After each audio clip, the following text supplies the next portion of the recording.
I'm Arthur Moats, and I'm here to tell you about my new book, The Moats Theory of Life. If you haven't picked up a copy yet, I strongly encourage you to. This book not only is a fun read, but it's a guide to helping you become a person of impact and inspiration.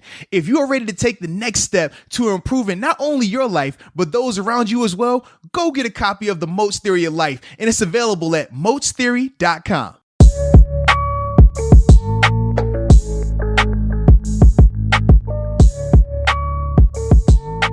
What's up? It's the Arthur Moats Experience with Deke. I'm Arthur Moats, and that's my main man, Deke. What's up, bro? My brother. How you been, man? I'm good, dude. How about you? I'm well, man. First off, I feel like we need to do a big time shout out. We reached a milestone on YouTube, man. Over 5,000 subscribers, man. Yeah. Big shout out to everybody that's been tuning into the YouTube channel. We definitely appreciate y'all. And we keeping the content rolling. That's what we do. We're almost gonna hit 6 here soon. It's crazy. We really appreciate it. I mean, you guys make it. Absolutely, yeah, man. Without y'all, it's no West. But we will say this, man. It might be time to do another giveaway soon, man. Just because of all the subscribers we're getting, man. Just show our appreciation. So stay tuned for that, man. No doubt. Yeah. So look forward. Everyone's winning something. So Absolutely, man. Now, to the matter at hand, we have a topic that we're going to talk about. So today, the NFL released. Well, not today. Last week, the NFL released the article ranking the top 10 QB and wide receiver pairings for the 2020 season. And on the list, they did not include any of the rookie quarterbacks and rookie receivers, just because obviously they haven't had a chance to come out here and do anything. They have no NFL tape, so they didn't even want to put them on this list, which I do respect and I understand. So we're going to dive into that. But before we do that, we had some AFC North news where Andy Dalton, former quarterback of the Cincinnati Bengals, last time we were on, we were talking about how Dalton, what that dynamic would be between him and Joe Burrow. Would they release him? Would they keep him? He was supposed to make, I think, $17.5 million. And then literally the next day they ended up releasing him. Reports came out that I think the Jaguars and the Patriots were in the mix to signing Dalton, but he ended up signing with the Cowboys on a 1-year, $7 million deal, man. So what was your reaction to that, man, when you saw that? I think it made sense. There were rumors about him going to the Cowboys leading up to him actually signing anyway. And it's getting interesting with this whole Dak stuff, and we've talked about this a little bit before, where they don't really want to pay him that long-term deal because that's going to obviously take away from them signing some other pieces and talent on the team. And if you feel the margin of how good your quarterback is between Dak and Andy Dalton is not that much, but you could save, I don't know, $25 million. Yeah. Then, I mean, I could see why you would want to do that if you're the Cowboys. And he's from, holy crap, man. Get it off your chest, Deke. I see you, baby. My throat is clogged up right now. He's from Dallas. And little homecoming. TCU boy. But here's the thing. It's only for 1 year. So you're just kind of wondering. I think it makes sense on his behalf then having the 1 year, because if for some reason in this year you become the starter or you're so familiar with the system and Dak blows up last few weeks of the season and Jerry has some confidence in you, even though you didn't get the actual playing time, maybe he would take a 1 or 2 year flyer on you next year, draft a rookie, but have you be the starter. So I think it's a good, I mean, $7 million too, compared to Jameis's contract of $1.1 million. And that incentive $7 million, like $7 million. Yeah. So I think for Dalton and the Cowboys, I mean, it makes sense, definitely. Now, I agree with you on those topics, man. I do think that for Dalton, it makes a ton of sense. You're going to get a chance to go into a situation where they say that they love Dak, but they haven't backed it up with their actions in terms of the contract. Now, we've heard the reports that they've offered Dak over $30 million, but we don't know what the guarantee money is in that contract. So as we all know, when it comes to these numbers, it can say a 5-year contract for $300 million. But if it's only 90 guaranteed or 80 guaranteed, that's the only thing we can really go off of. So until we see that, there's no guarantee that they absolutely love Dak in that regard. So if you're Andy Dalton and you're coming on this 1-year deal and you've had success in this league, I mean, it was probably a couple episodes ago. I'm over here going to bat for Andy Dalton, listing off all his accolades, listing off everything that he's done. And when you compare him to some of these other young quarterbacks in this league, the Carson Wentz's, the Dak Prescott's, that new wave right there, his numbers stack up, and some of them, his numbers are better in terms of win-loss percentages and things like that. Yep. So if you're Andy Dalton, you have to be saying to yourself, man, I got a chance to come in here, and if they don't sign Dak to a long-term deal, well, we know how those 1-year deals go for the quarterback that's there, in terms of if they don't really love him, they might hit him with the, hey, we want to see Dalton, see what he can do for a little bit so we can know what we have going forward. That could be a great situation for Dalton. So everything does line up for him in that regard. And if you're the Cowboys, it makes perfect sense, because if you get a deal done with Dak, okay, great. You have a very good backup, a more than capable backup, something that we always preach about, that we kind of differ on sometimes in terms of the quality of backup that you need. But he definitely is in that mode. If you're talking about Dalton coming in as your number 2, you'll feel very, very confident in him in that regard. But then also, if you're the Cowboys, you're saying, hey, if things do work out, if things work out with Dak, right? If things work out, you got a high quality backup for this season. But now on the flip side, if things don't work out with Dak, the margin between Dak and Dalton is not that far. Now, I do feel like Dak's the better quarterback. Yeah, same. But I don't think it's a gap that we're talking about when we compare like a Drew Brees to a Josh Rosen, for example. It's not that drastic. It's a lot closer. Or even like Drew Brees versus Garoppolo, right? Or someone in like the 20s. Mm-hmm. It's just not that big of a drop off. So if you're the Cowboys, you're saying, hey man, we can still win with Dalton if things don't work out. And then say next year we go to the draft and we can't get that quarterback that we absolutely love, we still can get the job done with Dalton, because it's not that big of a drop off when you look at the talent that's around him on offense and defense. Now, I think the person that this disrespects the most is Dak Prescott. Definitely. He definitely gets the short end of the stick, because now the Cowboys have that leverage in terms of these negotiations, in terms of, hey man, we were going to pay you this, but now we don't necessarily need to pay you that, because we have this guy right here. So you can either play under this franchise tag, you can either take this deal that we're offering you, or if we absolutely just change our mind, we could just say, bump it, pull the tag, and roll with Dalton. We've seen, I think the Panthers did that with Josh Norman before. We've seen that. Now, I don't think it will happen, but that is some of the alternatives that they have. Whereas for Dak, he's losing his leverage in that regard now, because he can't sit here and play the hardball of, well, without me, who are you going to have out there this year? If I hold out, who are you going to put out there this year? Now that conversation goes out the window, because now the Cowboys are saying, well, look, we have a guy who's under contract. We have a guy who's won before. We have a guy who's very capable, and we have a guy who's on a 1-year deal who's going to want to go out there and get an opportunity, get a game or two.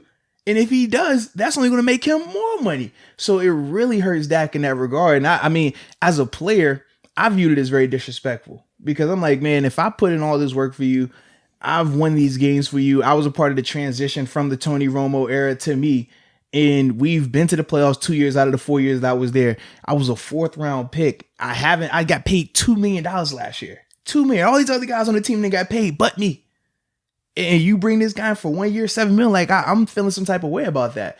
And I think this is very different than when we're talking about Big Ben. I was going to ask you that then, because it seems like there will be a little bit more controversy here, especially with it being in Dallas. They're a lot, like we mentioned, they're a lot closer in talent than Ben versus Jameis, Breeze versus and I'll even tell any you of these other guys. Less than the talent standpoint, why it's disrespectful.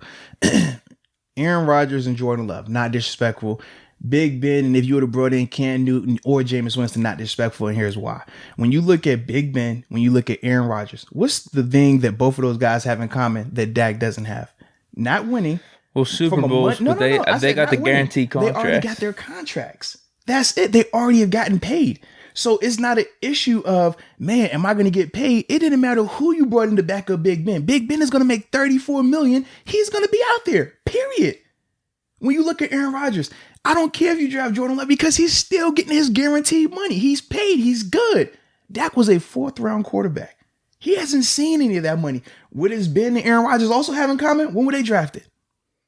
Way back. 04, 05. Yeah. So they have a lot more money. A lot more money on top of that. So Dak has not got paid yet. And now you're bringing in a guy who wasn't homegrown, who you're bringing in from an organization that was very dysfunctional.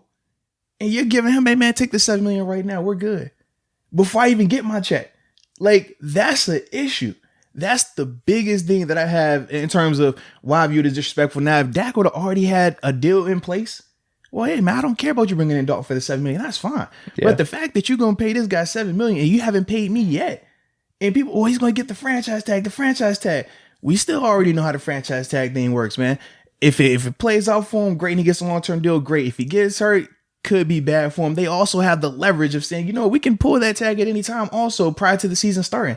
So it isn't as glamorous as it seems, and it forces him into a box. And as we talked about even with Bud Dupree, you lose money on that tag compared to if you were able to hit the open market. So that's my biggest issue with that whole situation with Dalton coming over there is, like I said, great move for Dalton, great move from a business standpoint for the Cowboys, but man, it's a slap in the face to Dak. Yeah. This type of stuff is something we should remember when, we're looking back 6 months to a year and everyone's saying, man, take the hometown discount. Not even just a hometown discount, but you throw into, the Dallas brand, like Jerry's going to take care of you, commercials. You're going to make so much money off the field. You're good. But then this happens. Now, the other question is, though, some of these contracts that have been offered, do we really know the guaranteed money? That's the thing. Because once you're hearing 30 million, 33 million, 35 million a year, you're just like, all right, you should have taken that at some point. But we don't know what it could have been like a Le'Veon Bell situation where the guaranteed money wasn't completely there. Yeah. I mean, and that was a big issue when you looked at the contract the Steelers did offer L. Bell. Man, this $70 million over what, 4 or 5 years, $70 million. But when you looked at the guaranteed portion, the guaranteed portion was a joke. And then they hit you with rolling guarantees after that. No, I don't want rolling guarantees. I need full guarantees. It's a difference. Yeah. So what do you think needs to happen for them to pull the trigger on Dak and move to Dalton? Does it have to be simply the Cowboys as a team are losing, or is it, say, they're 500 and Dak's just not playing that well? I think the way it would happen, first off, the media would push for that way sooner than the Cowboys would. That's just media in general. That's just fans in general. But if you're a player, you're not concerned necessarily about that. If you're Dak, you're going to get the opportunity to at least, you could be playing absolute terrible trash, turning the ball over. You're going to get to at least game 6 just off of the strength of if you're playing on the franchise. Yeah, I'm thinking at least midseason, right? And it's different too. Like, we're talking about this is if he doesn't get a long-term deal done this offseason, if he just played under the franchise tag mid-season, and he would have to be playing absolutely terrible. If he's playing how Dak's been playing, though, I don't really think it even comes across like that. But he hasn't really had that bad of a year. Seasons, yeah. No. Like, this was quote unquote a bad year for him, and he still was balling out. Like, that's the thing with him. But you also have to realize when you're playing in Dallas in the spotlight, you're going to be nitpicked. You're going to be overanalyzed because it's such a polarizing franchise. They're always talked about. So I think that plays into why our opinions may be what it is on Dak, because it's constantly talked about. It's constantly thrown in your face. If he does anything good, it's viewed as great. If he does anything bad, it's viewed as terrible. Yep. He can't just have, it was just a good game, or it was an okay game. He's not allowed to have that just because of the spotlight he's in and just how polarizing he is from a national standpoint. And I think that is what skews our vision and our opinions on him sometimes. But he's never had a bad season. No. Like, that's the thing that's crazy. So when you look at him saying that he wants this money, he's saying he wants to be the highest paid guy over at that position, or one of the highest paid guys, or at least more than Carson Wentz. When you look at what he's saying and what his numbers are, they are justified in that regard. Mm-hmm. But our perception is going to always be so either one way this way or one way that way, depending on how you view him from a national standpoint. And I think that's something that he has to deal with as well. Yeah, it's a blessing and a curse, definitely. Absolutely.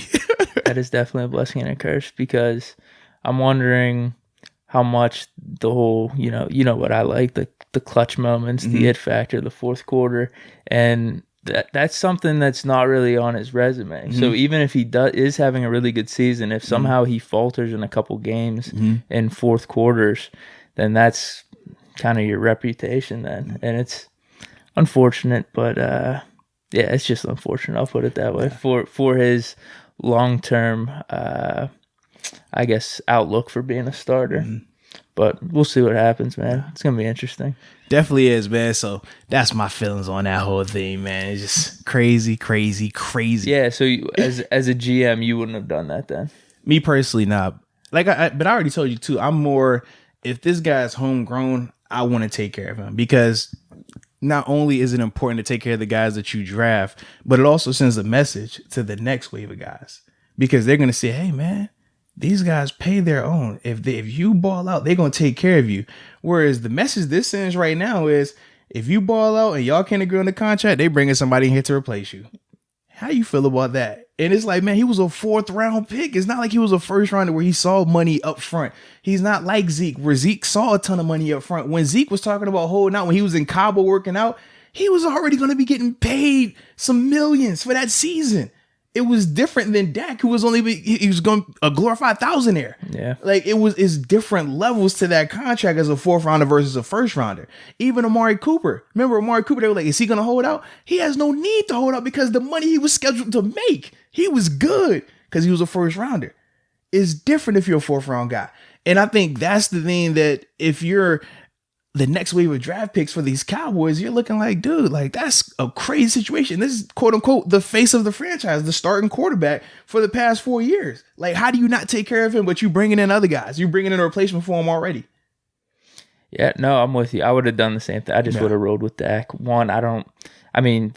From a bird's eye view, I think we can all say, yeah, Dalton, he's had some stats. He's put up some decent numbers over the years. I just don't think he's that good, one. But two, I do like the idea of, all right, you have Dak, this is our guy. We're going to show you that he's our guy. That's my thing too. I look at it like, man, if we I don't want the contract. I don't want that type of stuff. I just want, all right, Dak's our guy. If it doesn't work out, then we'll figure it out next season. I'll trade the house for Lawrence. Understandable.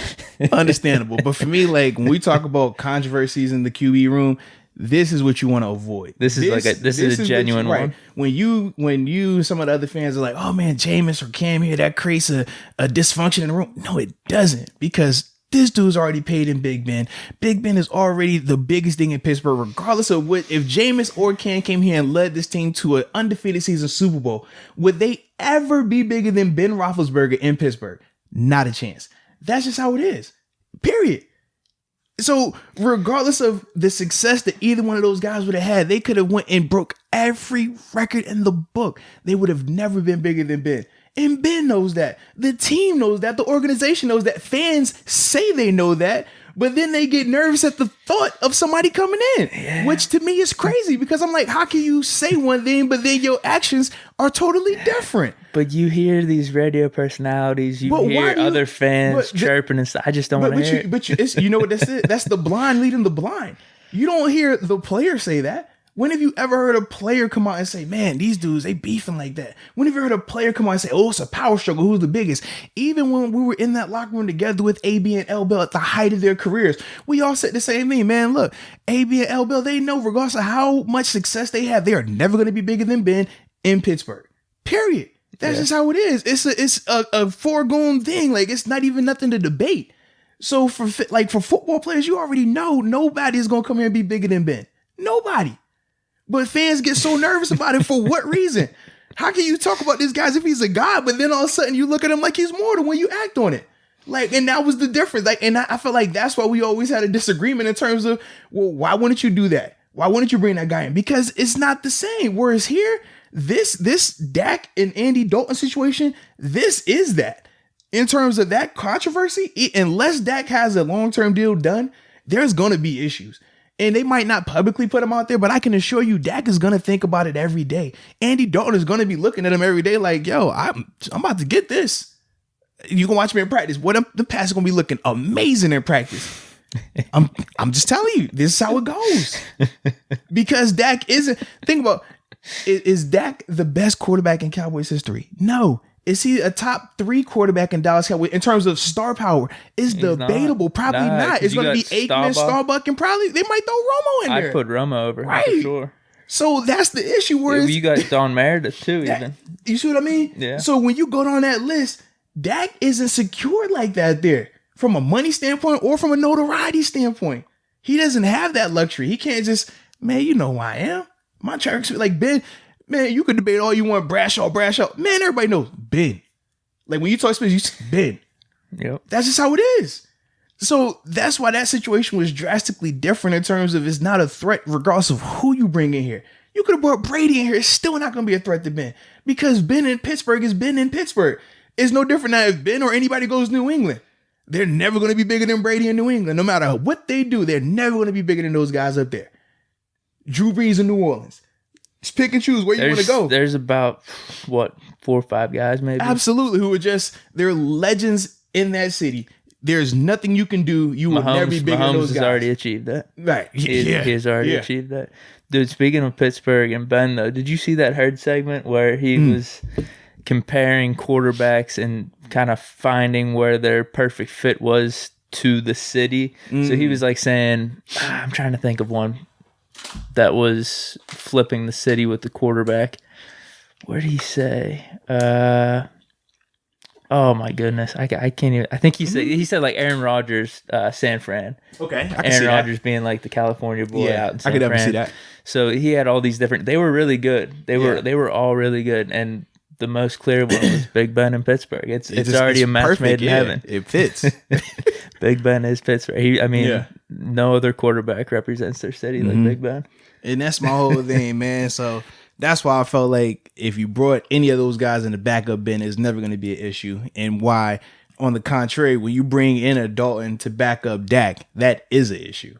Just because, like I said, the contract standpoint and the notoriety and who's the name, who's synonymous with that franchise. You know what I think he said Dak with the Bills. Dak being like an underdog, chip on the shoulder, Bills, that type of franchise. So, dude, they were all really good. I could definitely see that, man. I'll have to send it to you. I like that. I could definitely see that, man. But, all right, so we got that covered. So actually this transitions right into this list too, man. So pull this up here. Now, like I said, this list is pairing the top 10 quarterback wide receiver pairings going into this 2020 season. It does not include any of the rookie quarterbacks or rookie receivers that were just drafted. Obviously, because they haven't touched the NFL field just yet. So listing the list from 1 to 10, the number 1 duo on this list is Drew Brees and Michael Thomas, obviously with the Saints. The number 2 duo is Matt Ryan and Julio Jones. Then number 3, you have Kyler Murray and DeAndre Hopkins. Number 4, you have Dak Prescott and Amari Cooper. Number 5, you have Patrick Mahomes and Tyreek Hill. Number 6, you have Tom Brady and Mike Evans. Number 7, you have Aaron Rodgers and Devontae Adams with Green Bay. Then at number 8, you have Ryan Tannehill. Hey, and AJ Brown with the Titans. How does he keep sneaking up in on these lists? Because it's numbers, bro. At number 9, you have Matthew Stafford and Kenny Galladay with the Detroit Lions. And then at number 10, Phillip Rivers and T.Y. Hilton with the Colts. So go ahead and tell me where you will put Ben at. I already know you're gonna have him up there, so go ahead. Where'd you put him at? You want me to just run through my list, or do you want me to? Oh, go ahead, yeah, man. Go ahead. Yeah, knock it out. Wait, I see. So you got Ben and Juju at 1, right? No, man. Let's hear it. Come on, man. No. Okay. All right. So I'm gonna run through my list here, and then you run through yours. All right. Sounds good. Is that what we want to do? That sounds good. Or do you just want me to say where Ben and Juju are? Just go ahead, man. All right. I gotta build the hype up a little bit. Okay. All right, number 1, or do I go 10? I'll go number 1. I like going 1 to 10. All right, Brees Thomas, number 1. Okay, Brees and Thomas, number 1. I think that is pretty clear. Actually, I have a lot of mix-ups in this. Okay. I mean, a lot of the same guys. Actually, I probably had like 2 or 3 new duos in here. All right, so anyway, sorry for the sidetrack. Mahomes and Tyreek Hill at 2. Okay. Tom Brady and Evans at 3. Matt Ryan and Julio at 4. Respect. Aaron Rodgers and Devontae Adams at 5. Ben and Juju at 6. Okay. Russell Wilson and DK Metcalf at 7. I like that. And then, this was a toss-up, but I'm going to give it to Kyler Murray and Hopkins at 8, and then Stafford and Galladay at 9. That was I was going back and forth with that. Yeah. But I'll give it to Hopkins just being the better receiver, and Murray and Stafford. Obviously, Stafford's better, but Murray is showing some flash. I think he can make a jump. So, and then last was Dak and Cooper at 10. Okay. I like that. I like that a lot, actually. No way. Yeah, I do. What do you think? I think what's yours? So for me, I agree with you in terms of Drew Brees and Michael Thomas is 1. My 2, this is where I was torn because when I think long term, Matt Ryan and Julio are one of the most dynamic duos that we've ever seen. Yeah. But at the same time, it seems like this is more right now plus kind of a projection for next season. And for me, I still feel like Julio is gonna be Julio. He's gonna ball out. Matt Ryan, even though I feel like he is what he is, he's always been a consistently good 4,000 yards, right. 27, 28 touchdowns. Yeah, least. like that's him. So I can still see him up there. But this is my whole debate. When I think about putting Mahomes at 2, I feel like Mahomes, his connection isn't solely with Tyreek though. It's not. I was thinking that you think of Mahomes Hill, I think of more Mahomes Kelsey, or just Mahomes offense. Yes, yeah, because he makes all the weapons go to work. Yes. So I think for me, that's why I still stay with Julio and Matt Ryan at 2 in that regard. I go Mahomes and Tyreek at 3. I still like Dak and Amari Cooper at 4. What? Though. I do. When you look at the numbers, man, and you look at what it's projected to be on top of that, both of we just talked about how with Dak, right? He is who he is. He's never had a bad season. He always is consistently balling out, doing what he does. He just, like I said, he's polarizing in terms of either you're going to love his game or you're going to hate his game. But I look at him like a poor man's Russell Wilson. The difference is I still feel more confident in Amari Cooper going forward than I do in DK right now, just because I've only seen 1 year of DK. Okay. I think that's the biggest thing with that.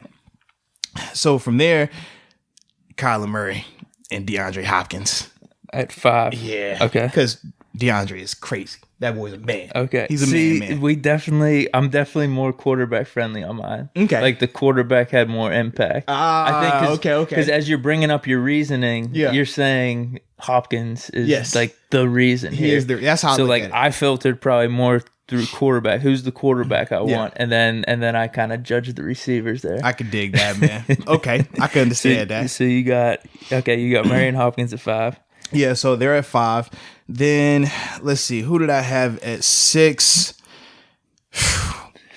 Gotta go Brady and Evans. Okay. I don't have an issue with that at all. Even if, people going to debate whether or not Brady has more in the tank, whatever it may be. Brady, we have never seen a bad Brady, put it like that, especially of lately. Yeah. And Mike Evans, if he was doing that with Jameis, I have to assume that he's only going to get better. Dude, he might be the most underrated receiver in the league. I do agree.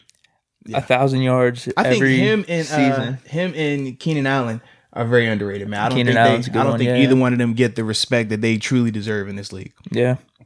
All right. Then my number 7. This is why I have Juju and Big Ben. Oh, okay. Yeah, I feel like we're close then. Well, yeah, because I feel like with those two guys, regardless of what you want to say about Ben coming off of the injury, we're operating with the assumption that he's going to be fine.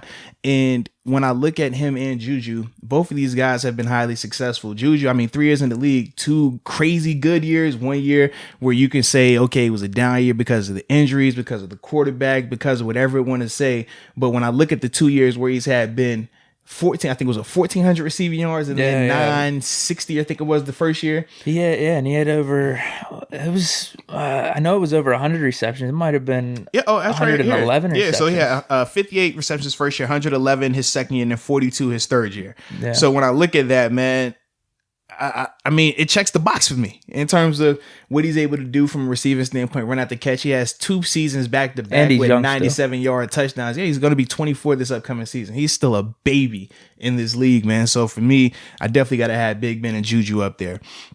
Then from there at number 8, this is where I have Aaron Rodgers and Devontae Adams. Okay. Aaron Rodgers is Aaron Rodgers. Yep. And even though they didn't bring him any of the weapons per se, I still feel that, man, he can light it up. And I felt like last year was a down year for Aaron. And I don't want to put that solely on the receivers, which a lot of people were quick to do. Oh, man, it's the receivers.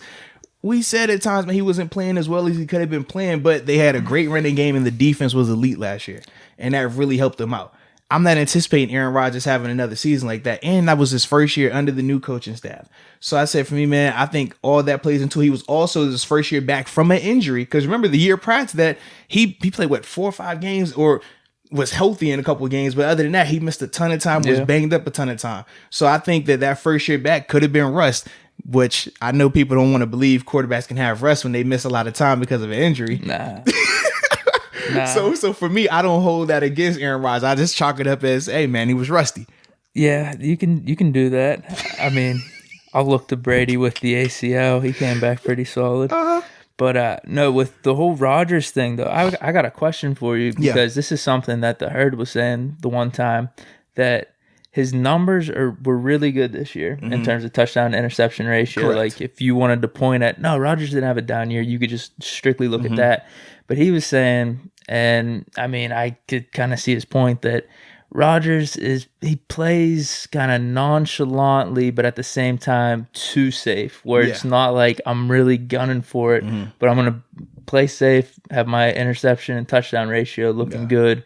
Not saying that he's not trying to win, but it's just a different style of play where if you're comparing someone else like a Big Ben who might have more touchdowns, it's not completely indicative of how they're playing. You know what I mean? Correct. Just that stat ratio. I don't know. Do you think that's a fair? I can see that. Absolutely, man. He's calculated. Yeah. I think that's a fair assessment of it. I think Drew Brees is another guy who's very calculated in that regard too. And I think that's how you can get, some people will love those type of guys. Some people think that they're too conservative in some moments. Right. And when you look at the contrary, when you look at a Patrick Mahomes or a Big Ben who's a little more reckless with it, people love that because when it works, it's exciting. It's like, whoa. It's crazy. It's annoying with debates though, because it's truth though. That's what people point to, but I look at eye test. It'll wow you, but it also kill you at times, as we've seen. You know, it's funny. It's all great when it's going. When he's hot, it's like whoa. Like Brett Favre, when he was hot. But then when it's bad, it's like, oh God. Like, I mean, didn't we just? Nah, I ain't gonna go there in the Madden game. Well, I did want to ask you this off the mic because people are getting upset, like on YouTube. Yeah, so I see that. Well, people are first getting off, furious. Hey, man, I've been hearing some issues with the running back room too in your Madden. Bell, dude, he's a 95. No, people don't understand. Like we're talking, like Madden has Bell as like a god on the game. They have these and he has that X factor thing. Right, it's so, different. But I'll be honest, when Bettis was in, the offense was looking better for some reason. Hey man, you got some people that are really upset with you about not putting a change in that running back room, bro. Well, there's that, and I guess to give people some context, we're doing this Corona Madden League where we're simulating Madden games with the all-time Steelers. It's like a season, and we're the 2019 covering schedule. It like we would a real Steelers season. And Ben has thrown 7 picks in the last 2 games. Last game it was 5 picks. And he's had probably 15 picks on the season right now? He might lead the league at this point. It was Montana had a 5-pick game early. It's looking real 30 for 30 like right now. So there's people calling. They were calling for Bradshaw last week. Now, I don't want to be that guy. I mean, if it's me, I'm just rolling Ben out there every week, no matter what. We know. The problem is this league isn't about me. It's not. It's for the fans. I mean, do you want it to be about me? Hey man, I'm just ask the question, bro. You know you got the juice, bro. I'm just over here. So I think we got to start Ben tonight. My question is though, do I make a post? Do I make a story? Just kind of giving people that aren't all the way over to the YouTube channel, they're following us on social media and Instagram and stuff. Just let them know, like, hey, this is what's been happening. Quarterback controversy. If things are going south, there might be. We might have to switch it up a little bit. I'll do a vote. How about that? Because there's no way in hell I'm willingly switching that quarterback out. I think that's kind of funny, personally, bro. What's so funny? I mean, that I make the league? And, man. Like, I'm just saying, just bro. The irony of all of it. You wanted it bad, and it's here. And now you over here second guessing, like, dang, man, do I need to bench my boy? I mean, I'm not, dude. That's it's not about me though. That's my whole point. So let's give him another game here. Let's give him another game. My question is this, man. We're still leading the AFC North, so yeah, because we're at 5-4 now. 5-4. The Ravens lost a few. So yeah, we're still ahead. Yeah, well, I don't know if that's the best time to make your quarterback switch when you're still in first place in the division. I think. Oh man, stop it! But you got to ask yourself how much better you guys could be if it was 15 turnovers. That's because the defense is balling. You just got to make the playoffs. The defense is nice. Yeah, we've been doing better on the road, so home field advantage in the playoffs doesn't really matter from my point of view. You funny, bro. You are funny. Let's see what happens tonight's game against the Browns. Anything to save your guy, right? Yep. It's cool. Yep. Yep. But I did want to ask you that. Like, should I make a post? Should I make a story just to kind of give people a heads up? Because obviously, I thought it was so funny, man. Obviously, I've been avoiding it. Listen, man, when you text me, because I just check it out at the end, like, yo, man, how did we lose this game? This is one we should have won. And then you like, bro, did you watch what happened? And I'm like, nah, what happened? And then you hit me, bro. He had some picks. How many is some? You will never just come out and just say he had some picks. How many? 5. God.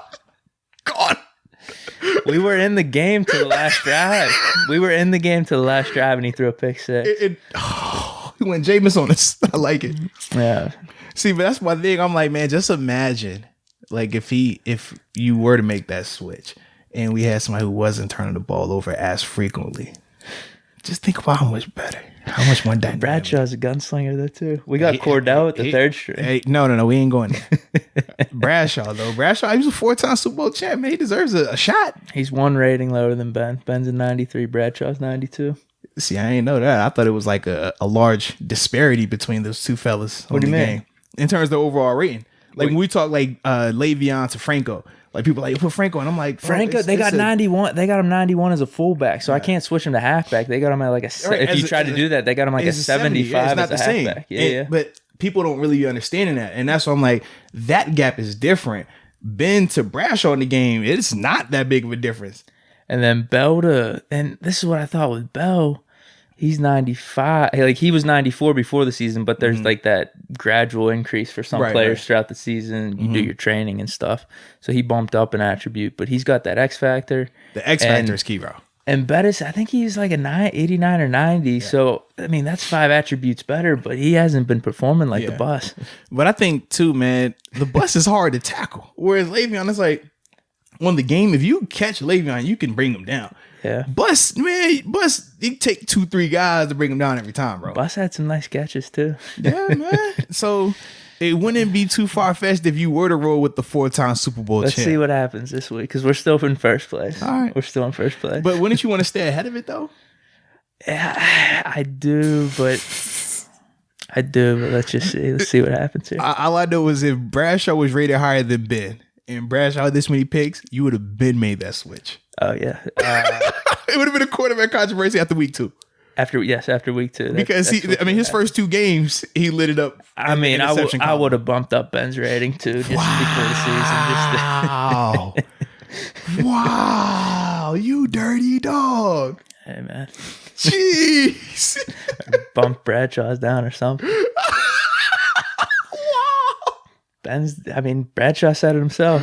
Oh, man. He said it himself. Ben's the best Steeler QB. So. Yo, you are funny. So whoever made those rosters. Does Bradshaw have any Super Bowl MVPs? He's got a few, man. Man, come on. It'd be drawing a blank sometimes. Dang, just different eras. And I was gonna say Jordan said you can't compare eras, but that wouldn't really help my argument here. But if you're gonna compare eras, I think all you can do is really eye test. Then if you're gonna compare eras, eye test. And Ben's got it. What, were you alive and watching Bradshaw when he was playing? No. Okay. Just checking. Well, that's what I typically would do with my all-time QB list. Like, I would only rank Manning, Brady, Ben, Rodgers, Breed. Like, I would only rank them, and then I would just disregard the other. I'd say I'd never watch those other guys, so they're not on my list. Like Montana, Elway, and all them. I was just being honest, though. I never watched them, so how can I properly grade them? I'm not going to hold them higher than the guys that I've been watching. But it's not like you watch all these other quarterbacks every game either, though. I'm gonna make it a point. I was thinking I'm gonna make it a point this year. I'm really gonna watch every game. No, you're not. I'm really gonna watch. Yeah, because they got the Game Pass, man. They got it. They've been had that. It's been there. I know, for years. It's been there. I know, but my lifestyle's been changing. It's I'm on this mic and I want to be really going at it. All right. I can dig that, man. I can respect it. I'm not going to watch the All-22. That's still going to be the broadcast. All right. Thank you. Says a lot. The condensed broadcast. Oh, 30 man. No. 30 minutes. It's still all the plays. It is. So, but it is different. You break that down over the season, that's 16 games. Well, there's going to be some buys mixed in there, so that could be anywhere between 10, 11, 12 games a week. 30 minutes. I think I can do it. Right. I'm really gonna be going at it. Good luck. Good luck. That's all I'm gonna say, man. Maybe I'll key in on 5 or 6 matchups a week. Okay. I can dig it. I'm not gonna watch like Jaguars, Browns, or something like that. Maybe Browns are in our division. You would. All right, we'll see. All right, so where am I on my list, man?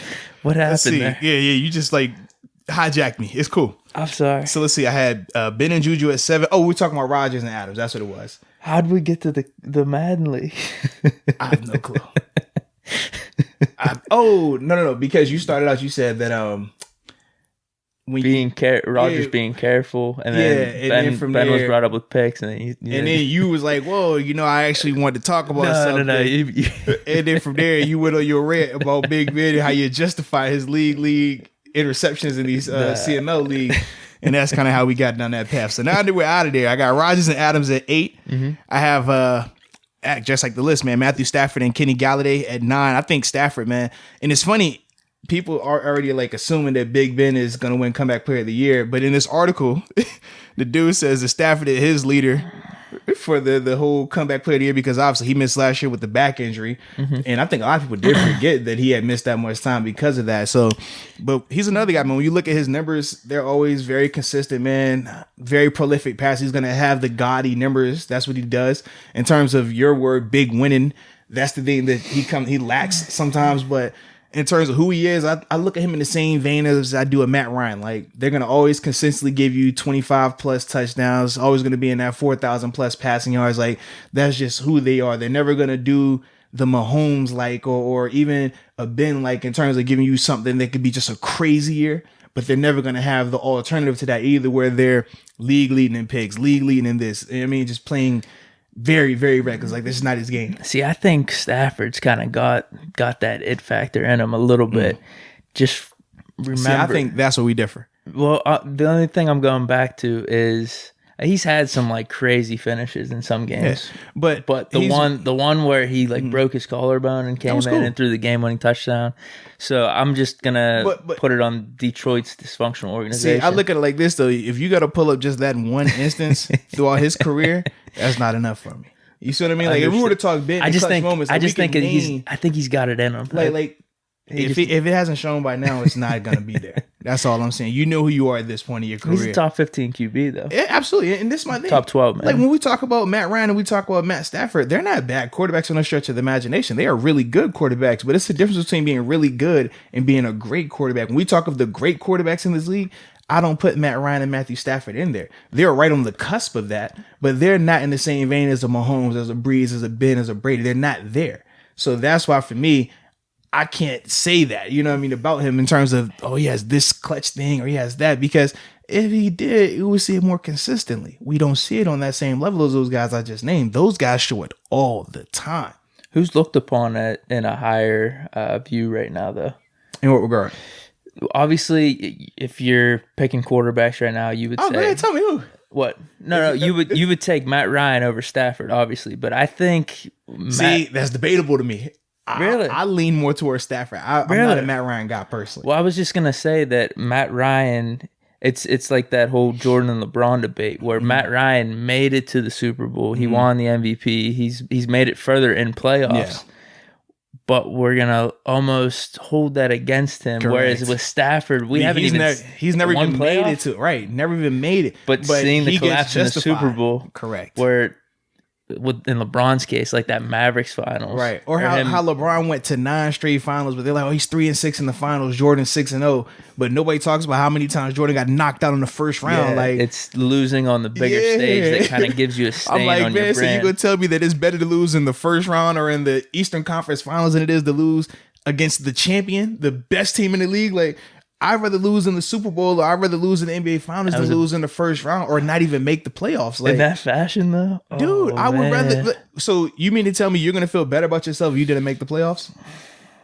Are you going to feel better about yourself if you got knocked out in the first round? That is a good question. I wonder if how do you justify that's a loser mentality? Who is more cursed or haunted with their careers right now? Like when they go to sleep at night, lay their head down on the pillow. I think Stafford's feeling better about his career than Ryan. But to me, that's a losing mentality. And I think that's where we differ. Like, I'm just saying. I think Ryan's haunted by this. I don't think so. I think fans make it like that. But if I'm Ryan, I'm saying to myself, dude, I won the NFC Championship game. I got that trophy in my book. I played in the Super Bowl. We lost. Okay, cool, but I was there.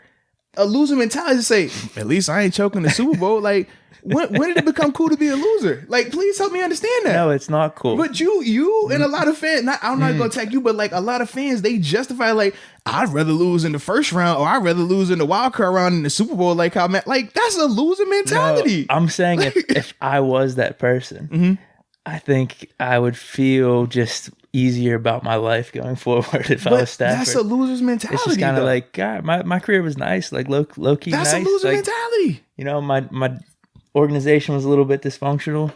Loser mentality, bro. But then, dude, Ryan's going to have to live with that 28-3 rest of his life. And it's fine because he balled out. He was there. Like, I don't understand, like, why are we justifying? If that's the case, guys who've never made the playoffs, you think of, we can go down the list of all these quarterbacks. You know, both of them are competitive, though. I exactly. feel like that's going to hurt a little more. No, it's not, bro. I feel like being this, so man, close. Dude, I can tell you for a fact, like, when I lost an AFC Championship game, it hurt. I was miserable. I'm like, dude, we were so close. But that felt so much better than the years when I was in Buffalo and we never even got to the playoffs. It wasn't even close. 28-3 is different. That's bro, you're crazy, man. Like I feel like that's a loser mentality. And this is the thing that's funny. A lot of people have a loser mentality. They don't want to agree to it. They don't want to like own it because it has a bad connotation. It's not, man. If not everybody has that mentality of I want to be the best. Not everybody has that mentality of I want to have a chance to compete to win the championship. Some people rather seek the comfort of, hey man, my feelings aren't as hurt because nobody saw this right here. Yeah, see, what I'm talking though is just kind of an after the fact thing. It's something that can't really be judged. And if you're Matt Ryan, you're telling yourself, hey man, it's guys who never made it to a Super Bowl. I hope he's thinking that. I hope he's thinking that. If that's the case, then why did he come back the next year? If he's haunted by this, if it's just so bad, oh man, just the pain of losing Super Bowl. I don't even want to play in the playoffs again. I don't even want to have another chance in the playoffs again because I just can't take it. Oh, that's a loser mentality. Like that makes zero sense. It's better to be in love than not be in love. Yeah, you'd rather have been in love. You ever have been in love and lost than to not been loved, to not have loved at all. 28-3 love and lost though. That's a tough one. It's supposed to hurt if you want it bad enough. It's a tough one. It's like I said, man. Some people have the loser mentality. Hey, man, I ain't never lost to no Super Bowl. Yeah, you never made it to the playoffs either. Like you're a joke.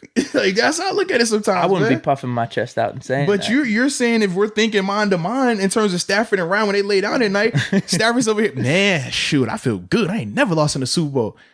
Boy, you never made it out the first round of the playoffs. Like what are we talking about? Man, right? He could lay down and say, man, I've won playoff games. I've big winning. I've done that. And I lost to arguably the greatest quarterback to ever play the game. I'm not tripping. The greatest quarterback coach combo to ever play the game with Belichick and Brady. See with Stafford, I don't think you're really thinking, oh, I never made the play. You're just not thinking about anything. You're just but you never made it. I had a low key career. It's nice. No, it's cool. Like I'm not saying that you bulk at it, but it's like, dude, if I'm picking who had the better career right now, it's Ryan. Ryan made it to a Super Bowl and was balling out. Agreed. Yeah. I agree with you 100%. I guess I'm playing a guessing game that we will never know. I think that's loser mentality because I hear, and that's the thing I always say when people compare Bron to Jordan. Jordan 6-0 in the finals, Bron 3-6 in the finals. No, I'm not. Jordan lost so many times in the first round, so many times in the conference final. Like, get the loser mentality out of here, man. That's what I mean. That's what I'm kind of saying. Whenever you're picking the quarterbacks in terms of their legacy, I'm taking Ryan over Stafford for sure because of all this. But legacy, I'm picking Ryan over Stafford. I'm just talking about branding and how people view them and how they view themselves. But what I'm saying, though, when we talk about the branding and how people view people, what I'm saying to you is this: that mentality is a loser mentality, and a lot of people do have that mentality. A lot of people have the loser mentality, which you talk about in terms of, man, I'm not going to open myself up for no love because, shoot, I ain't about to get my heart broke. But then it's like, well, you never going to experience how great and awesome it feels to be in love either. Like, you have to, it's a double-edged sword to that. If you always play it safe, think about if we go to play poker right now and you never bet big, you never going to win big, right? Yeah. But then the alternative, hey, man, if I never bet big, I can't lose either, right? But it's like, hey, Stafford's trying, though. It's not like he's not trying. Whoa, come on. You don't think Stafford's trying? Yeah, he's out there with he's out there with the broken collarbone. You're not going to keep bringing up this one collarbone like this like it happened every year. I'm just like, all right, whatever, man. There's a book I like, The Four Agreements. It's called The Four Agreements, but there's these 4 agreements, how to live a good life, whatever. And one of the agreements is do your best. I think Stafford's he's done his best. But he's done his best. Everybody doesn't want to do their best. Clearly, when you will praise a guy for losing in the first round or the second round or the third round, his best. But if a guy loses in the finals of the Super Bowl, that's a knock on him. They're both doing their best. I'm just saying that everybody agrees with that mindset. If you justify or you want to praise a guy for losing early on instead of losing in the championship. No. You see, people do that though. No, I think people do that.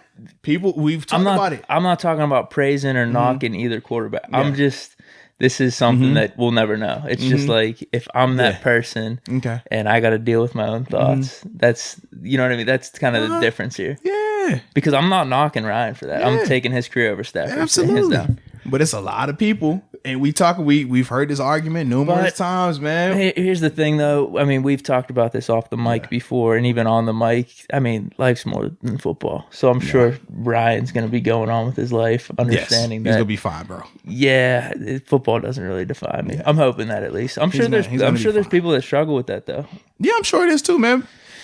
But I think he's going to be fine, bro. Hopefully, both those QBs find solace in life and live their best life. I think they're going to be okay, man. These are both very highly compensated quarterbacks who went on to have very amazing careers. Armchair philosophers. Yes, I think they're going to be fine. They're not losing no sleep over me, you, or anybody else that has something to say about them. I can assure you of that. Wait, did you get to your 10th yet? No, because you keep interrupting me, bro. But it's okay, bro. Man. I said Stafford, and you went on the red again, bro. Like, see, I've been over here like, yo, I'm gonna let Deke talk. I'm not gonna step on Deke toes today. I'm gonna just you know, back and forth.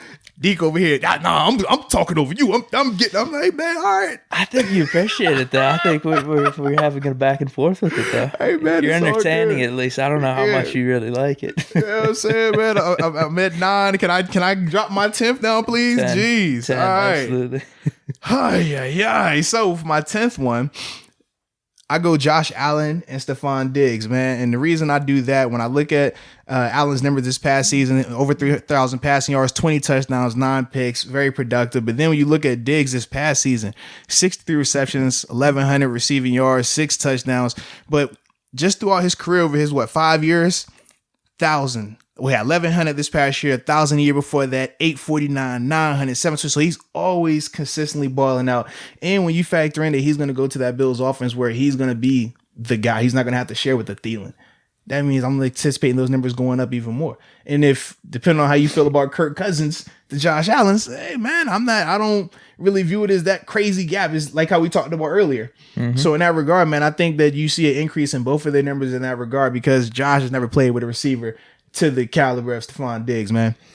So that's that, man. Giving that Bills love there. Well, my thing was this, man. I'm not putting Phillip Rivers and T.Y. Hilton up there because I feel like Phillip is definitely on a decline. I think his situation is drastically different than Ben's and even Brady's. I don't see that. Mm-hmm. And with T.Y. is always banged up. Mm-hmm. So even with that, I'm anticipating T.Y. missing 3 games because that's what he does every year. He misses time. So you didn't have... I didn't have Ryan Tannehill or A.J. Brown up there either. Nice. Now, the thing is this. I like A.J. Brown. And I do think Tannehill Tannehill obviously had a ton of success last year and he got the contract that he had, and they do have their offense returning with Derrick Henry. But I do think that it's not going to come as easy this year for AJ Brown because like we talked about before, year one, they don't have a lot of tape on. Year one, they're still trying to adapt to how they're going to handle Derrick Henry. Year one, they also had a quarterback switch going from Mariota to Tannehill. This year, they know we're game planning for Tannehill. We're game planning for A.J. Brown. We're game planning on how to stop Derrick Henry. It's not the guessing game anymore. It's not where last year, can Tannehill make those throws? Can Tannehill do that? Hey, man, just give Tannehill that until he proves it. It's not that. You know what I mean? So I think now this year, you're going to see it be different. And when I look at him, in terms of Ryan Tannehill and A.J. Brown, I'm not as confident in Ryan Tannehill still. Like, I think he's going to have a good season. And that's why I think we differ. I don't think he's going to fall off a cliff. But I don't see it where he's going to go out there and be the reason why that offense is what it is. That offense starts with Derrick Henry. And then from there, the rest of those guys get their play on that. Whereas when I'm looking at Josh Allen, it starts with him up there in Buffalo. He's going to have that opportunity to do what he needs to do. He's going to be the reason why they're successful. And they also have an elite defense. So that's why I have those 2 guys over Ryan Tannehill and A.J. Brown and Phillip Rivers and T.Y. Hilton. You didn't have Russell or Deke in there either, right? I didn't. Well, and this is the thing, man. When I told you, I said I love Russell. I think in terms of his style of play, I think he's highly productive. But for me, with Metcalf, is a similar situation with DK. The 1 year thing, it always bugs me because we've seen it numerous times where a guy comes in 1 year, they're crazy successful. Then after that, they kind of people catch up to their style of play. We saw that even with Baker Mayfield, year 1 to year 2 is tough. And when I also think about Russell Wilson, it wasn't until probably midway to the end of the season where we were like, yo, DK is the guy there. Before then, it was still kind of, all right, is he going with the tight ends? Is it more running game? Like, similar to what we said with Mahomes, right? We don't just think Mahomes, Tyreek. We think Mahomes, Chiefs offense. When I think of Russ Houdini. He's going to find a way to make something happen out of nothing. But they also have the other receiver. What's his name? I'm John Lockett. And I think more so Russ to Lockett than I think Russ to Metcalf personally. Yeah, I did have a slash with DK where you could make an argument for DK or Lockett. I just think DK is going to end up being the number one guy. But the production has been there with Lockett. But I do think it will evolve to that as well. But when I think of the guys we've named, Breeze, Thomas, it's clear, synonymous. Ryan, Julio, synonymous. Mahomes, Tyreek, we said we can debate Tyreek or just offense or Tyreek and or Mahomes, Kelsey. We can debate that. Might have to do a tight end duo. Yeah. But then we also look Dak, Amari Cooper. Like it's clear. Kyler Murray, DeAndre Hopkins, Brady, Evans, Ben, Juju, Rodgers, Adam. You know what I mean? Like, and that's how I looked at all those words with Russ. I didn't feel like if we're rating just quarterbacks, well, of course you put Russ on a list. Yeah. But if we're talking the duo, I don't view that duo the same as I'm viewing these other guys right now. Understood. Now, the other two I had, well, you were preaching to the choir to me with the Tennessee Titans with Brown and Tannehill. I was liking what you were saying there. But then the other two that I had honorable mentions, I don't know if you have any thoughts with these guys, is Goff and Kupp, and then Cousins, Thielen. Just as like, I was considering them, but I said nah. So for me, Cousins and Thielen, I have in that conversation, but I personally, if I'm doing my next three in, it would have been Russ, Metcalf. It would be, then I would go Tannehill, Brown, and then I'm going Cousins to Thielen. Okay. I think Cousins is a good quarterback. I just don't think he's a great quarterback. I think he's just right in that tier below. If he's in that same tier as Matt Ryan and Stafford, he's beneath those guys in that tier. You catch what I'm saying? Dak. Right. Like he's in that range. And for me, like it doesn't move the needle enough. Whereas compared to some of these other guys, I'm like, they move the needle for me. And then when I think of Goff and Kupp, I'm just not a Goff guy. I feel like Goff was solely made because of McVay. And when Goff was having the success he was having, it was solely because of them being able to get to the line. This is when they first were able to break that code of, hey, if you get to the line quick, I can still talk to you while these defenses are set up. And McVay was such an offensive savant that he can look at it and say, this is what they're in, go here with the ball. And it's highly documented. Everybody can tell you, even guys who played against the Rams could tell you, man, that's what they were doing, all the hurry up stuff. Then when they started to slow it down, and this was after the Patriots, they really undressed them in terms of how the Patriots I remember just talking to you when we first met about this, and I was fascinated that the Patriots, well, you could say it better than me, but. Yeah, so the way it was working, in the NFL, you have, I believe it's the first 15 seconds of the play clock where you're able to talk with your coach. Well, you can't talk back, but they can talk to you. So what the Rams would do, they went in huddle. They would always just line up to the line of scrimmage, and McVay would look to see what the defense is in. And you can literally hear him telling him, hey, they're in cover 3. You're going to go here with the ball. All right, they're in cover 2. If you're on defense. Yeah, if you're on defense, you can hear because that's how loud the mics are. Like, yeah, absolutely. Yeah. And you're like, yo, this is crazy. And then you'll hear it cut off. And once it cuts off, he calls his play and he goes from there. Whereas with the Patriots did in the Super Bowl, they said, okay, what we're going to do is this. You're not hurrying up to the ball to run a hurry up offense like a 2-minute drill, right? 2-minute drill is hurry up to the line. We're snapping as quick as we can. When you're doing what the Rams were doing, they weren't doing a hurry up to snap. They're doing hurry up to get you to show what you're in. Think Peyton Manning, what he would do. He gets you to that line of scrimmage. He's going to undress you. Get lined up on defense. You're already in it. He got 30 seconds to dissect you now. So what the Patriots did in the Super Bowl, they said, well, look, we're going to line up in a base defense every time, or just a basic look across the board. Then once it gets past that 15-second mark and that clock cuts off, that microphone cuts off, now we're going to go to our real defense. And this is what we ran versus the Denver Broncos in the playoff game the year when they had Peyton Manning, because we said, look, we know what Manning wants to do. He wants us to get out there, get lined up in a hurry, make you feel panicked, And now you're sitting there like, dang, I ain't even get a chance to disguise this. I didn't bluff this. So we said every look on defense, if we're in base package, it's going to look like a basic defense. If we're in sub package, we're going to walk up and show a double mug, meaning both our inside linebackers are going to walk up in the A gap. So now you're going to have it. It's going to be tough because you're going to have a little bit further to go from a coverage standpoint. But obviously, when we have Ryan Shazier and Lawrence Timmons, we say, yo, we're fast enough to get to those spots for our drops. But if you all show up on that line of scrimmage equal, it's going to look like everybody's either coming or nobody's coming. But he won't be able to know right away. And then from there, once that clock goes down and he snaps the ball, we know what we're doing after that. We got time. So that's what the Patriots were doing when they played the Rams in that Super Bowl. Man, we're going to give you one look this whole time. And then once that clock stops and you can't hear no more, all right, now we're going to morph into what we're trying to do. And now we got you. And it worked. I mean, you saw how Goff looked. And ever since then, he hasn't looked the same. Yeah. Because they were even looking pretty decent going up to that Super Bowl. Yeah. They didn't have Gurley, but with C.J. Anderson, he was going off. They were scoring points. So that was kind of a because that was the game. It was 3 points in the Super Bowl. Who they light up in the, was it the Cowboys they lit up? Yeah, I think that was fairly high scoring. Yeah, Cowboys played them in the divisional round. Yeah. Because that's when C.J., I'm trying to think which game was where C.J. had was it C.J. and Gurley both had over 100 yards rushing. Oh man, it might have been the Cowboys. I think the Saints game, CJ had the game against the Saints. Yeah, because Gurley, they weren't playing him a lot, and they said, was Gurley in trouble? What was going on? And that's when the first conversation started happening about what was going on with his knee. And that's one example of the whole running back thing of why people think you could just plug and play running backs. But I've heard from you, I've heard from other sources that it's not just that simple. It's not. It's not at all. As we saw last year. It's not that simple. I mean, I guess you factor in the Rams had a lot of receivers too. Yeah. So that opens up things too. So you can't just have or just say we could plug in play running back and not have receive like you got to have receivers. Receivers are probably like having that elite receiver is probably more important. Would you say? I definitely think it plays a larger role just because it gives you more space to operate, and also with the receiver because he has. For example, when we're talking running backs, you can pack a box in terms of the defense, like that front seven. You could bring 8 guys to the box, have a safety creeping. I don't care who your running back is. That's a tough, place to play in because you're always going to be down from a number standpoint.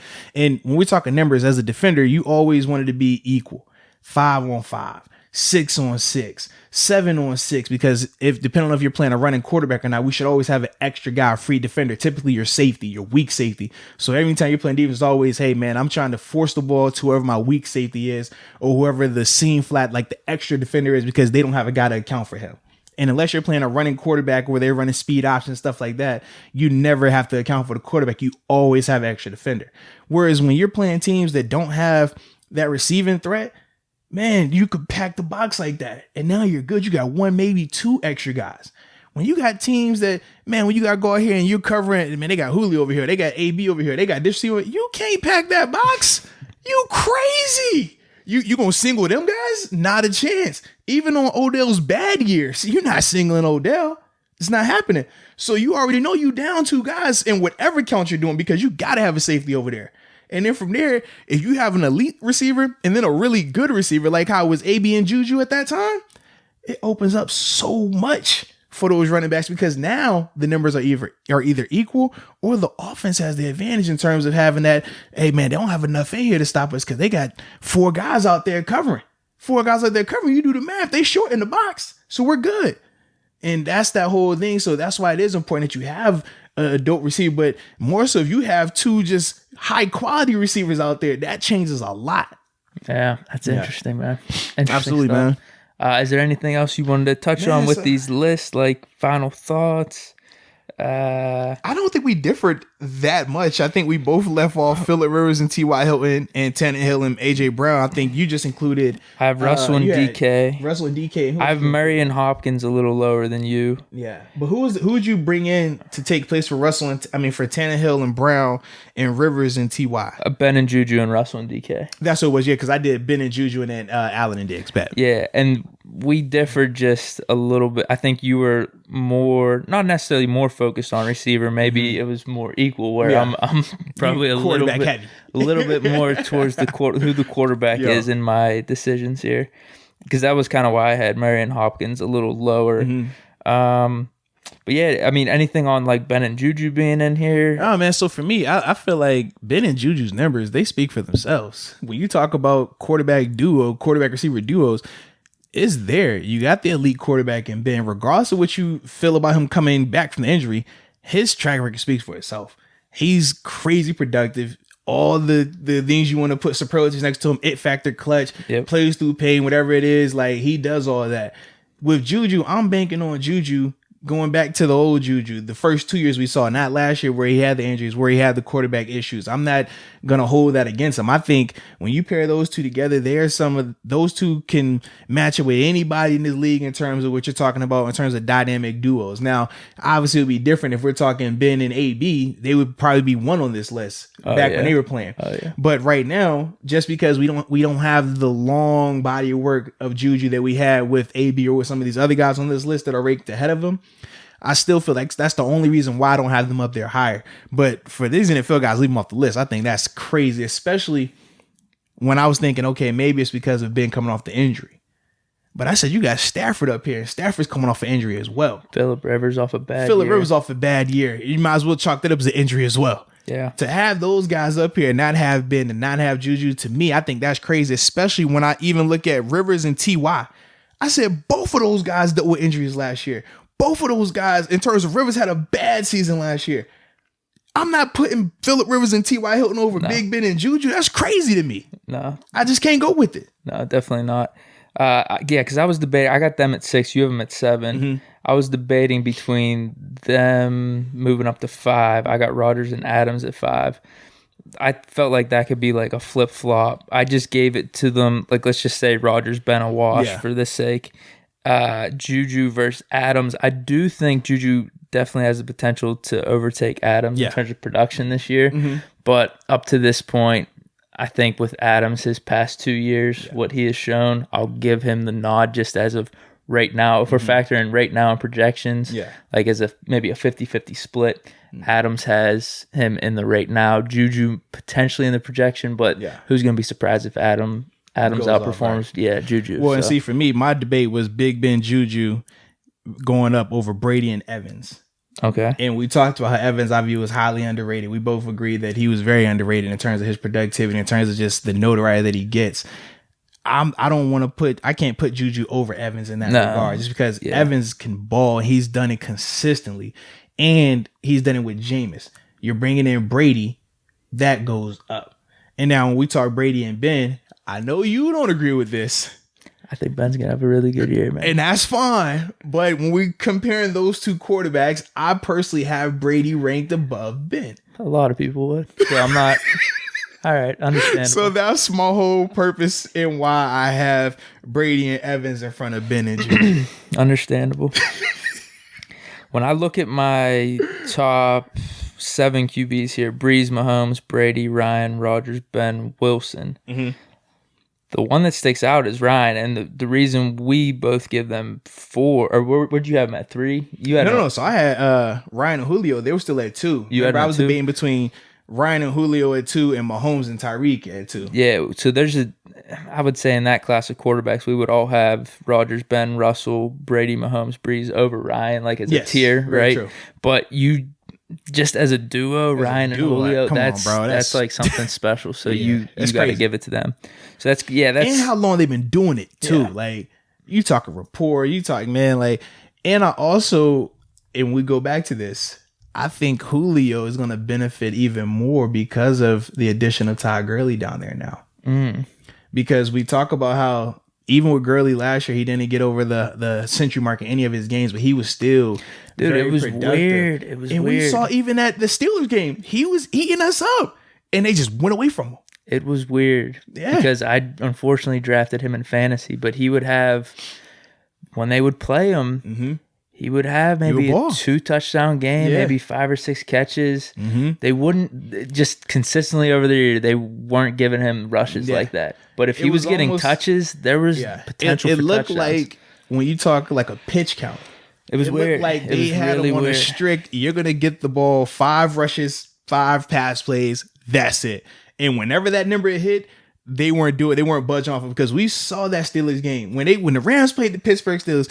We watched. We were like, yo. We said to ourselves, we said, yo, Gurley's looking good right now. Like, this is scary. And they did not give him the ball again. How does that make sense? They already gave him the contract and everything. What was going on there? I agree with you. It doesn't make sense, but sometimes people overthink things. How much? And I think that was a lot of overthinking in terms of, remember, because they kept saying we want to take care of him so that way when we get to the playoffs, he's a fresher running back. He's able to last throughout the whole season. Whereas that previous year, we saw him go crazy, MVP caliber season. Yeah. But then was hurt going into the playoffs. Wasn't really the same once he got in there. Well, so I think, make the playoffs. Right. And I think that's what they were trying to avoid this past season. But it's like, man, when you have Gurley, you have to roll with him. And if you only going to have that knee for a season, man, you better ride till the wheels fall off, because once it's gone, it's gone. But ride with it, man. You already paid the guy the money, ride with it. Now, the Falcons, they got to steal because they didn't have to pay him that much because he's still getting, I think, it might be 7 or 8 million that he's going to be getting paid from the Rams anyways. Yep. So he's going to clear $11 million this season. He's good. I'm looking at it right now, which that's what I'm wondering. They have 20 million and it says dead, and their cap hit 17 million. So, but the dead is the real number, right? Mm-hmm. So they're at 20 million for this year. Yeah. But then I'm on sportstrack.com. The next 2 years, the dead number is like crossed out. So is that completely gone? Did they just put it all into this year? Well, it just depends. So some of it they can put into this year. Some of it, when we talk about, remember we was talking about with Le'Veon and the Steelers, like if they would make that trade, like who agrees to take on some of that contract, that some of that happens in those deals that they've made in terms of the guys that they let walk through free agency or trade and things like that. Or not free agency, but like guys they released or traded, depending on how they negotiated that money in there at the end of it. That's what they're talking about in that regard. Okay, so with it being crossed out, it's gone. Correct. Okay, so yeah, they're only worried about this year. Then with the dead money, they're off the hook the next 2 years. Well, because this was the year where we knew the past 3 years that once they started paying the guys they were paying, it's like, yo, they're going to be on 1 year, like, hey, make it happen this year. Otherwise, we're cutting everybody. You got to start again next year. Yeah. We said that. And that's what it worked because they got to a Super Bowl. It did work. But at the end, they weren't able to finish it because they ended up going against arguably the best team that we've ever seen play the game. Yeah. Patriots are the only ones that have been able to, like, really, because Packers have had their ups and downs. Saints have their ups and downs. The Seahawks reason, a little bit. But the sole reason is because they've been able to keep Brady on a below average contract. And that was the whole reason why it worked out. Nowhere else will you name these other guys it works because those quarterbacks take up a large sum of the money. It doesn't matter. We talk about Pittsburgh. We talk about New Orleans. We talk to all these other teams.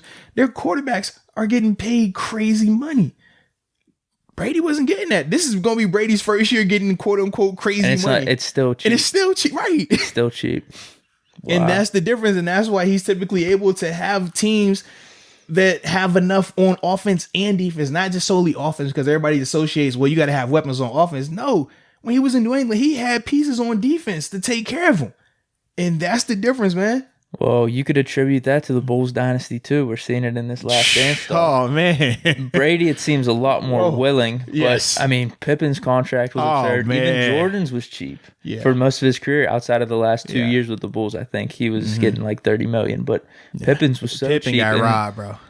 And look at the team around him, though. I mean, Ron Harper was an all-star player. I'm pretty sure. He was averaging 20 some seasons, and then Rodman's a Hall of Famer. Yeah. Steve Kerr, Tony Kukoc. Like, that's a sick team. Yeah. So you could bring that stuff up whenever you're talking Jordan, LeBron. That Jordan has some help, too. Absolutely. Nobody likes to talk about that. It's like, he absolutely had help. Or I like how people are quick to bring up, well, Bron played with Kyrie, he played with Wade, he played with Bosh. They all went at the same time. And we all can agree that the first, 2 years, Wade was Wade. That last year, Wade was not Wade. Dude, I would even say the last 3 years. Wade was not Wade. Wade looked like, man, it's time to retire, bro. Even the first year, dude, he was hogging the ball up, just clogging up the offense. I really didn't appreciate his style of play with LeBron. And then when we played with Kyrie, dude, Kyrie in his first finals was hurt. Remember that? Oh, and Kevin Love. Yes. But people are quick to throw, man, he had those two guys. No, he didn't. No. He did not. The season that he did, they won it. Yep. It came down 3-1. They won the best team in NBA history. 73-9. Whoa. And then they cheat and get Durant. That's the game break. And I'm like, I don't care how much you love Jordan. I love Jordan. You see this room? It's filled with Jordans. Deke can attest to that. Jordan has never played against a Warriors team that had Clay, Steph, Durant.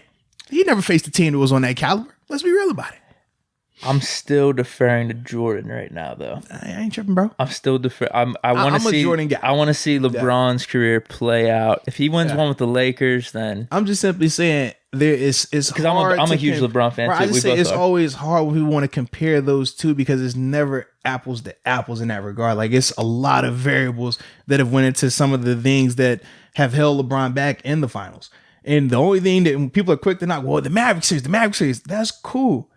We can give you the Maverick series, but for you to try to hold these Golden State, sometimes you got to have that low point to hit the high point, right? But they're quick to bring up, man, what happened the first time in Cleveland when he lost in the final? Like, bro, did you see the team he had that first time in Cleveland? Stop it! Beating the Pistons was an accomplishment, right? And then they're like, well, he's had Love and Kyrie, bro, for how many finals were the guys healthy? Like, stop. Are you taking Love or Rodman? I mean, exactly. Pippen or Kyrie, right? Exactly. Come on, bro. Yeah, there's. Hopefully the season happens. LeBron gets the Corona championship this year. Hey man, we'll see. He'll have 4, one with the Lakers, an iconic franchise. Like that'll be a crazy career. Well, it'd be crazy too to see him win 3 championships with 3 different organizations. Yeah, that'd be nuts. Yeah, and there's just an awesome story arc to LeBron's career. Even Jordan's, they're just different because LeBron's was more about mobility and almost finding. I don't know. I don't know if finding his own path is necessarily the right way to put it because it was groundbreaking him going to the Heat like that as opposed to someone stays and they get pieces come to them. Yeah. And Jordan's was his was iconic just of I got to get over these teams. I'm pushing forward. The shoes for every season and just tough. How the global marketing and all that stuff was happening. So it was definitely different. Both iconic, but in their own ways. Absolutely, bro. Absolutely. Yeah. I like it though, man. So we got all this covered here? Yeah, man. We're good, man. Got our list. Reacted to Dalton. It was good times, man. So yeah, man. Appreciate all the tuner inners. I don't know what that was. Appreciate everybody that has tuned in via video, YouTube, podcast listeners, man. Shout out to all of you guys and ladies, because this is what I meant to tell you too. What happened? I looked at our analytics, right? So we have been heavy guy. Heavy men, like 99%. Is falling. We're 96% men now. And the women, the audiences went up for the women. So shout out to all the ladies that have been tuning in.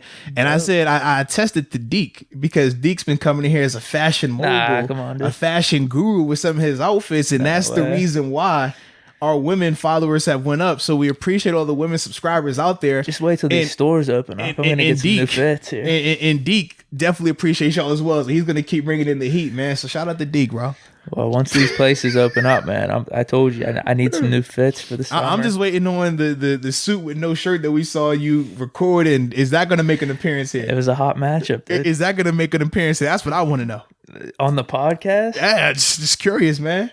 I mean... Oh, if you had some change, you would have looked like you was from Miami or something, No, bro. Definitely. I mean, I didn't know we were doing that. I mean, I could start doing that type of stuff. I was like, whoa, is that Deke with no shirt on? All right, Deke. Sex symbol. Nah, man. It ain't like that. Bro. It was just a fire matchup, man. That's all. It turned out to be fire. Right? I had some rolls in my stomach. It turned out to be fire. Yeah, it was hot. Yeah, it was hot.